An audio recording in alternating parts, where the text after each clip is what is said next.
Ezolimo zingumgogodla wohlelo lokuhlinzekwa kokudla eNingizimu Afrika futhi zinamandla okubhekana nenkinga yokushoda kokudla nokudala amathuba amabhizinisi nakwemisebenzi. Njengoba sigubha inyanga yabesifazane, sibuka umsebenzi osuwenziwe ukuvulela intsha yesifazane kwezolimo nokuthi yini engenziwa ukuvulela abanye. Sikubingelele sikwamukele ohlelweni mbukeli, igama lami uSebe Buthelezi, uMashenge. Sikukhumbuze mbukeli ukuthi ungaba ingxenye yalolu hlelo ngokushayela ucingo sizwe umbono noma umbuzo wakho. Inombolo zethu zocingo zingu-011 714 0669 noma 0670. Ungabuye futhi usithole kumakhasethi okuxhumana ku-X @SABC izindaba kanye naku-Facebook SABC izindaba. Ukuze kube lula mbukeli, sicela uqale ngo-#asikhulume, #SABC News bese ubhala umbuzo noma umbono wakho.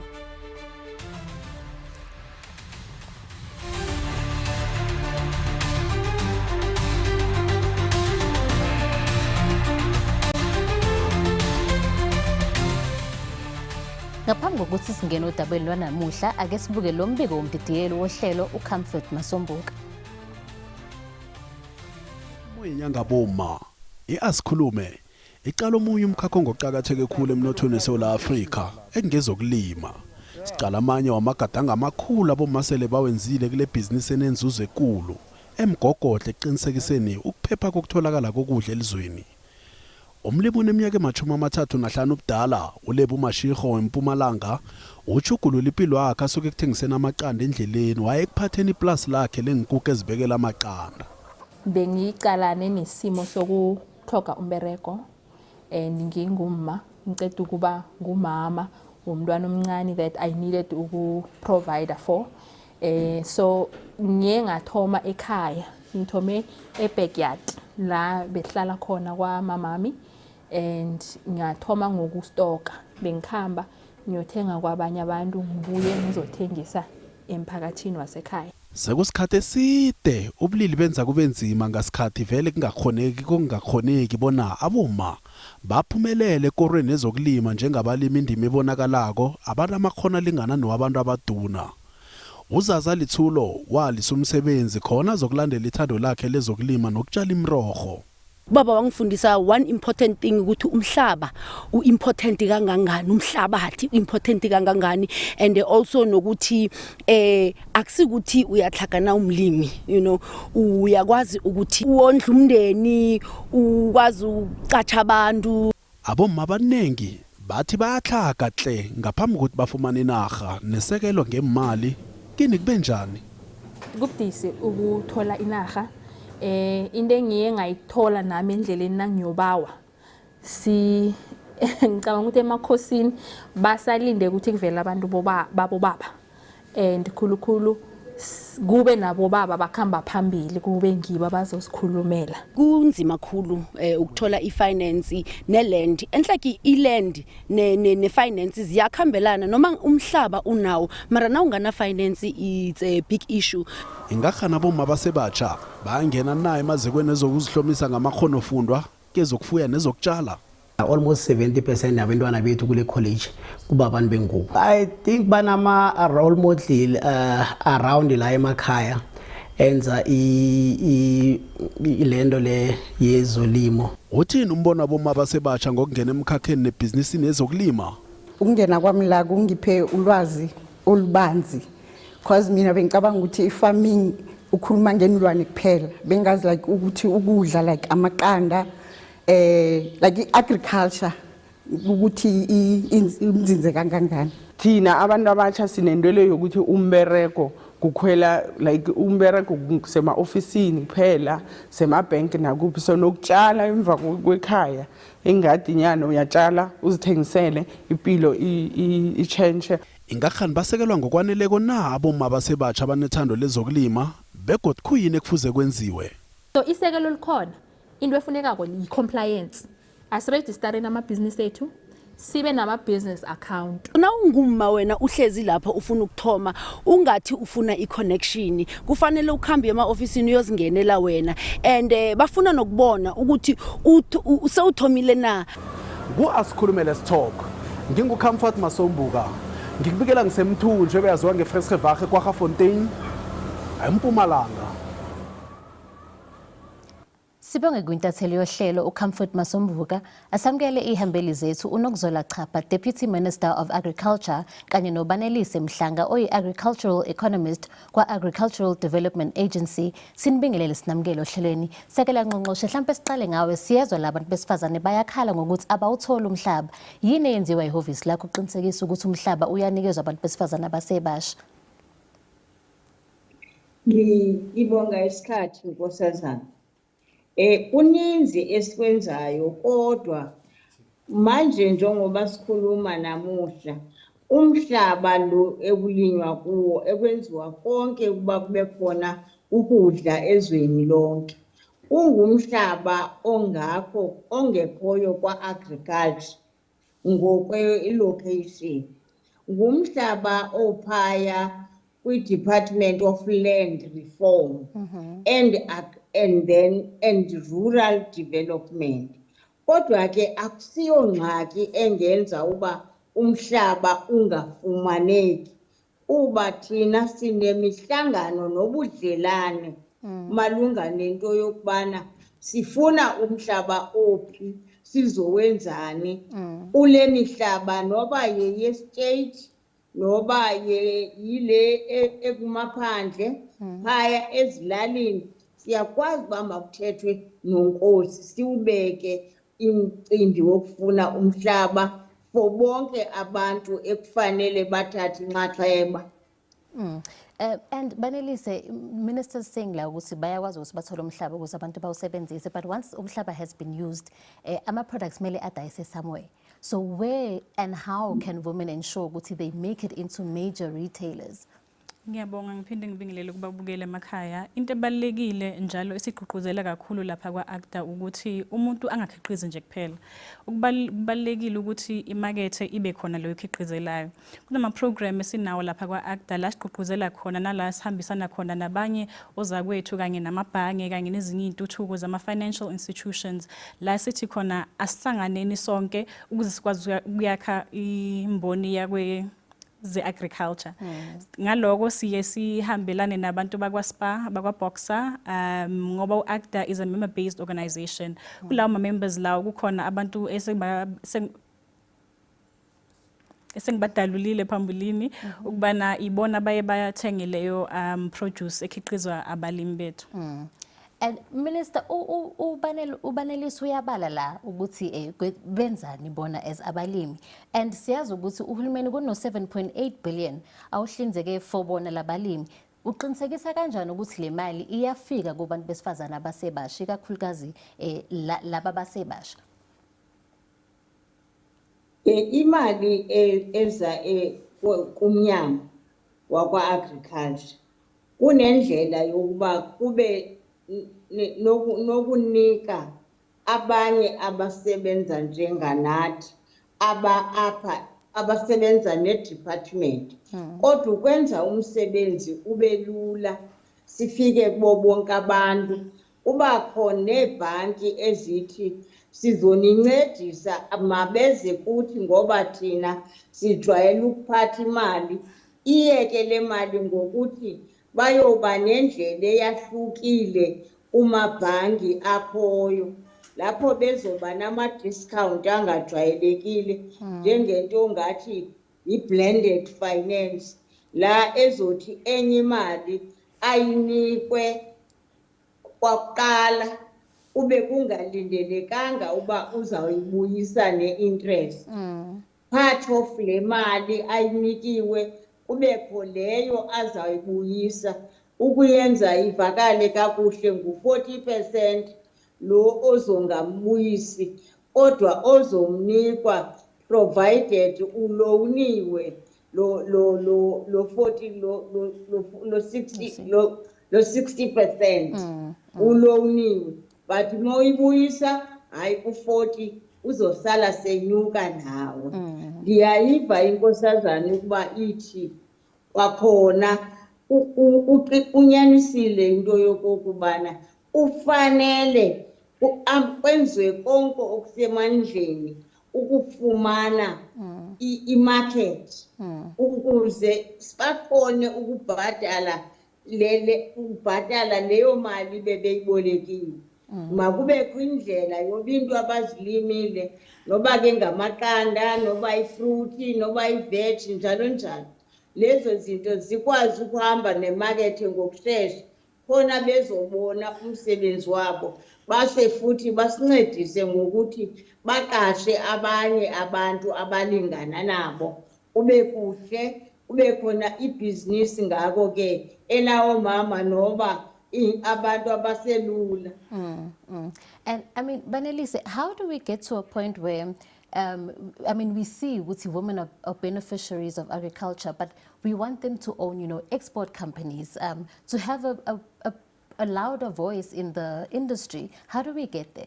I think one of the important things is to actually look at leadership skills. One of the core values of one of our upcoming program within AGDA is the Women in Farming Initiative that we have launched recently in partnership or collaboration with Abagwa Momentum. Lapho sithatha khona abantu abesifazane abayintsha e-Eastern Cape, siyabathatha sibathuthukisa kwezamabhizinisi. Asibhekanga nje kuphela ukuthi bakhiqize kodwa sibheke ukuthi sibalolonge kuma leadership skills abo. Ngicabanga ukuthi iyona ndlela leyo. I have to stop you there, but mangabe sibuya after the break soqhubeka la sigcina khona. Mbukeli sikhumbuza ukuthi sikhona ku YouTube kanye ne SABC Plus sayetolo unganyakazi.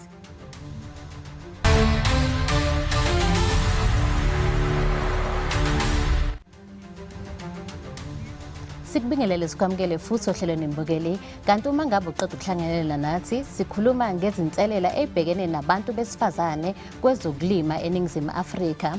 Kanti ocingweni sino Lebo Dludlu endaweni yaseMpumalanga. Sikubingelele sikwamukele ohlelweni Lebo. Ngabe uthini umbuzo noma umbono wakho? Umbono wami ngifuna ukwazi ukuthi abantu agriculture banayo plan for abomama abama-small scale farmers in terms of ukubafunda ma-commercial farmers because sisiragela lapho ukuthi how do we transition njani from being a small scale to commercial farming. No siyabonga Lebo uzophendula khona manje usekela ngqongqoshe. Sekela ngqongqoshe uyamuza uLebo uyabuza la ukuthi ingabe khona yini funding for small scale farmers? Ikhona kakhulu yaye okwesibini ikhona inhlelo ezidalelwe ukuba zibe suitable for bona zihambe nabo ukusuka ezantsi ukunyuka.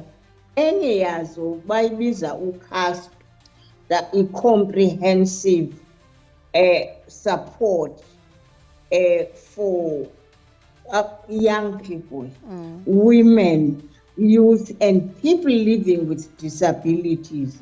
Imali ebudgetelwa njalo ngonyaka mali. Zikhona nezinye ezidalelwe ukuthi mawuqale kancane bese zona ziyangenelela ngokuba zibone ukuba uhamba kakuhle kangakanani, imarket iyatholakala nako konke. Zikhona nenhlelo zokuthi makwenzeke kukhawuleze ukusetyenzwa pha. Uthethe inkosazana ngokusupplya kwizitolo esezivele zona zithumela nangaphandle. Thina ke siyakwazi ukuthi sikunike infrastructure ezokwenza ukuthi ubomi bale veg uhlale kakhulukazi eshelfini ungekamoshakala. Sikunike nezinto ezikhuselayo, the net yokuthi insects zingangeni lapha utshale khona. Siyabona ke isomiso sikhulu kakhulu. Kuphinde ke kube khona ukuba maxa wambi kufakwe ii-boreholes ukuthi kube namanzi anele azokwenza iveg leyo oyitshalile ibe nokukhuseleka nokuba namanzi adingwa yizona. Ukuya phambilana kubukhona nokuthi enye imali namanye amahlelo nabanye abantu esisebenza nabo as partners kwenziwe indlela esuka lapho ukhiqiza khona, so that indlela ohamba ngayo mawufake ukudla kwakho kungamane kumoshakala because indlela inamabhoho nama potholes nako. Yonke leyo nto inayo imali yayo. kuze kube khona ke ne-master plan yoku-industrialize njengoba ebesitsho usisi uba bayayifuna into yokuba babe sebekuprocessa oku kudla ngokwabo. Thina njengomnyango sifuna ukuinvesta kubo. Ngqongqoshe ngicela ukukubuyisela emuva kancane uyaconfirma la ukuthi ikhona imali ebekwe eceleni for lokhu but mangabe ubuka i-auditors report iyachaza la ukuthi le mali le ayisetshenziswa kungani imali ithi ikhona kodwa ingasetshenziswa. Ngumbuzo obaluleke kakhulu nendiwamkelayo ukuba umnyango awukenzi ngokwaneleyo ukwenza ukulandelela a follow up to where the money went. Also a solid support to those who get funded. So bayayekwa nje bangancediswa nokuthi kube nendlela ende yokuprocessa leyo application. Kube nezinto eziningi ezivelayo ufuze ukuthi uthi uba nakazange sayine ngayizolo. Leyo nto ke igcina isiyenza into yoba kuvale leyo nto ekuthiwa yithenda. Kulapho ke mawubuza umbuzo othi sizokwenza njani. Sichecksha ipolicy ukuthi i-procurement ayibe limited. Kungabi i-procurement eyothatha unyaka wonke ngento icacile uba ufuna ii-poles ezi-100 ufuna ii-roll ezi-5 ze-netwire ekubeni bekufanele into yoba if we know that we fast track. No, ngiyabonga Ngqongqoshe. Banelisa, I just want to bring you into the conversation. You know, from your perspective, the policy that, you know, the Deputy Minister is mentioning, is it a reflection of what's happening on the ground? Are you seeing the benefits? There are some initiatives as well as programs that try to address some of these challenges that the Minister has already highlighted. And I think through partnerships and collaborations with the various departments as well as organizations and institutions such as Abagwa Agda, we are trying to address those challenges as bigwe abantu besifazane kwe-embonini yekwezolimo. Mbugeli, ake siyayitolo kancane siyabuya khona manje sikhumbuza ukuthi sikhona ku-YouTube kanye ne-SABC Plus.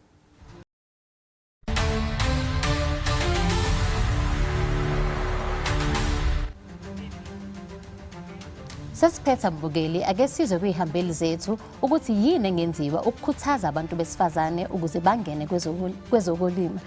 Banelise, how do we encourage young women to, you know, stand up and get into this industry? I think firstly we lead by example. Already ngicabanga ukuthi bakhona abantu besifazane asebekhona emkhakheni wezolimo abenza kahle kakhulu. Ikanti ngizama ukugqugquzela ekuthenini ezolimo it's not only just primary agriculture khona nje ukutshala kuphela. I-value chain inkulu njalo iqukethe izinto eziningi from agribusiness management, being an economist, financial management nezinto kanjalo. Ukugqugquzela abantu besifazane ukubana bangene kulo mkhakha lo ngicabanga ukuthi kwamele senze noma ama-drive as well as ama-programs adesignelwe khona ukuthi asungathe bona abantu besifazane. And I mean, Minister, kunomuntu wesifazane osemusha njengamanje usekhaya obukayo njengamanje ungamgqugquzela uthini ukuze angene kulo mkhakha?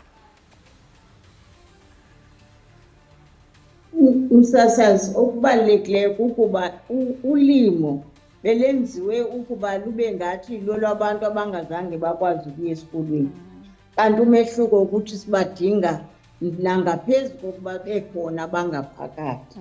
Okwesibini siyamcela ukuthi axhumane nenhlangano ezinjengale esihlangene ngayo apha u-AFDA ukuqinisekisa into ukuthi i-information iyafumaneka. Kodwa ke nathi njengomnyango sesiveze uhlelo lokuba siye kubo siyothetha nabo. Sine drive engumangaliso la abasebeqalile sibanikeza i-garden equipment ne plants zokuthi baqalise nokuthi siya bagqugquzela ngempela.